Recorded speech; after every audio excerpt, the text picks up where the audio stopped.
Good evening, everybody. Thank you all so much for joining me. And I hope that you will listen to this sometime in the future. And I really want to thank you for your kind attention. And tonight we're going to talk about cabinet departments of the United States of America. Although we have a total of 15 cabinet departments, we're only going to focus on 5 of the main ones. We're going to start with the Department of Commerce. So I remember back in 1993 learning the definition of commerce. Commerce is defined as the sum total of all the processes which are necessary for the removal of hindrances in making exchange of goods and services possible. The Department of Commerce is entrusted with a lot of responsibilities, including the promotion of economic growth and opportunity. It is very important that we stand for a strong economy, and the Department of Commerce is responsible for that. And it is also responsible for driving innovation and competition in the economy. We always want to strive for high competition in order for us to reduce the high price of goods and services. Unless there is competition, some companies can conduct illegal activities such as creating high price for their products and services. We want to limit that. We want to overcome that challenge. And the Department of Commerce is also responsible for job creation. Currently the national unemployment rate stands at 15%, and some of you believe that it's just 8.5. That is not true. So job creation is one of the responsibilities associated with the Department of Commerce, because it is very imperative that we allow our people to find a good paying job. When they come out of colleges and universities, they will be on the lookout for a great job, a well-paying job. That's what the Department of Commerce is all about, creating good job opportunities for all kinds of people in this country. Trade and investment. When it comes to investment, we always want to attract foreign investment for the fact that we can create a strong economy, and we can always attract foreign businesses to come to our land, and thereby creating more job opportunities for our people in this country. So we always welcome foreign investments. And finally, data and statistics. The Department of Commerce provides data and statistics to make informed decisions by businesses. It's very important in order for them to thrive in their respective positions. In our small-sized businesses in this country, when we talk about small-sized businesses in this country, we want to provide them tax credit in addition to incentives by the government so that they can thrive. We want to promote more businesses in this country. We want to encourage people to start startups in this country so that we can have a strong economy. It's very important. Secondly, I would like to talk about the Department of Transportation. Department of Transportation is there to ensure fast, safe, and efficient, and of course modern transportation system that improve quality of life in this country. And I believe that the aviation industry in this country is number one in the world. It is there to provide adequate security and support for our aviation, our aircrafts, our commercial airlines. So Department of Transportation is entrusted with all those responsibilities when it comes to the safety and security of traveling. On average, millions of people travel all across the world for tourism purposes.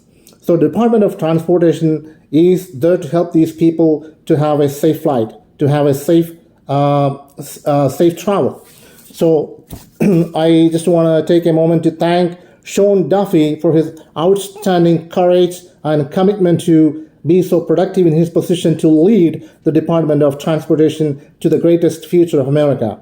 And I also want to thank Mr. Howard Lutnick,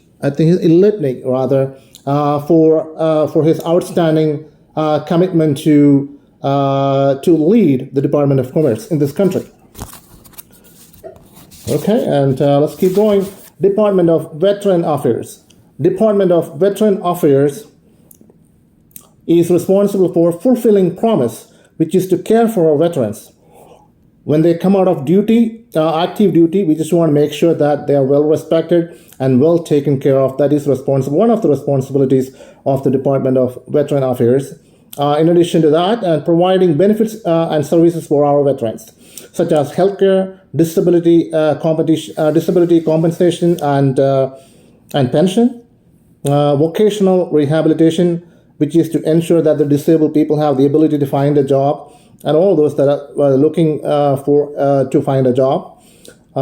Educational benefits, of course, that is one of the responsibilities associated with veteran affairs. And finally, memorial services. And I really want to thank the Secretary of the Veteran Affairs for his outstanding service for our country. The reason I'm doing this is because I want you all to understand, if you're a politician, I don't know how many of you really care about this. It's very important to know that the mission statement of each one of these cabinet departments. Serving and honoring veterans is definitely one of the responsibilities entrusted with this department. Supporting families, advocacy and dignity. We want to make sure that our veterans are dignified at all times, and they are well respected by our communities, our citizens. And Doug Collins is the Secretary of the Veteran Affairs. I really want to thank him for his wonderful service. May God bless you, sir. Department of Justice, finally. Department of Justice is there to uphold the rules of law and to keep America safe, and of course to protect civil rights. And Pam Bondi is the Attorney General of the DOJ, and this is the only department in which we don't have a secretary. We say Attorney General, and I really want to appreciate Pam Bondi for taking care of the department so wonderfully, and she has been doing a wonderful job, and definitely there's no question. And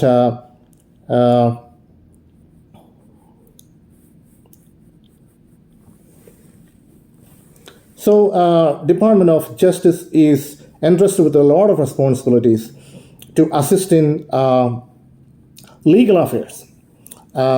If you want to know, something is called classified legal opinion. It is a document that cannot be disclosed to the public. Every time the President of the United States wants to make a statement or to write a directive, and he wants to make it as a clandestine document. It is only available to those it is intended to, the recipient. It is not intended for disclosure to the public. So all of our departments are entrusted with various responsibilities, and they work in uniform, work in uniformity to ensure that our government works very well. So I also want to talk about the Department of Labor. Department of Labor is also very important when it comes to promoting welfare for employees, assist job seekers in finding better jobs, improving good working conditions, and stand to foster a profitable environment for everybody. Employment for everyone. So Department of Labor is the one that is entrusted with the responsibility of creating a safe and good working environment at our workplaces. It is also responsible for fostering a profitable employment. We want to make sure that the graduates of America are able to find a good paying job, high-paying job for them to have a prolific life in this country. And the Department of Labor is definitely an asset when it comes to people, job seekers, and all those businesses that would like to promote good working conditions in their workplaces. Finally, I would like to talk about executive order. If you're a politician, you want to know how the executive order is written. It is actually a complex structure when it comes to the text. I'm only going to talk about the preamble and the body, and of course the final statement. So it goes like this. The preamble is going to be like this: by the authority vested in me as the President by the Constitution and the law of the United States of America, it is hereby ordered then the body will come to play. So all the things that are contained in the executive order will be displayed in the body part of the executive order. And finally, the final statement, and I would like to go ahead and read that. This order is not intended to and does not create any rights or benefits, substantive or procedural, enforceable at law or in equity by any party against the United States, its department agencies or entities, its officials, employees, or agents, or any other person. So this is the final statement. So this is actually a disclaimer, by the way, and there are certain responsibilities associated with the. It is stating that this order is not intended to this order is not intended to, and it does not create any rights or benefits, substantive or procedural, or for these entities at the bottom. So I have written executive orders by myself just for the fun, probably about 5 years ago. Not just one, many executive orders, just for me to know what it is, And I have been in business for a long time. I mean, in politics for a long time. I know a lot of things about Washington politics, and I know about a lot of politicians. When it comes to filibusters and other things, I still have to work on it. The introduction, the drafting, introduction, and the ratification of all. The passing of the bills. Yeah, I know how it is done, and I know how to write executive orders. I know I can do it by myself. I don't need to get anybody's help because I know the structure. I know the text associated with it. I know how it is done. So I'm very efficient. So, ladies and gentlemen, that's all I have for right now. And what else? Everything is going very well. I was out there in Euless, Texas, to talk to a few people, to tell them about my intentions. I have all the desires and intention to run for the presidency of the United States one day, if that is available for me. If I am interested with the responsibilities, if I am interested with the presidency of the United States, I will definitely focus on leading this nation to its bright future. We are actually going in the wrong direction right now. We want to take a U-turn, and that's what I intend to accomplish. Rather than going in this direction, which will take us to the wrong place, but rather we want to take a U-turn. We want to go in the right direction so that we can accomplish goals for our people. That is very important. Our nation is entrusted with a lot of responsibility when it comes to world nations.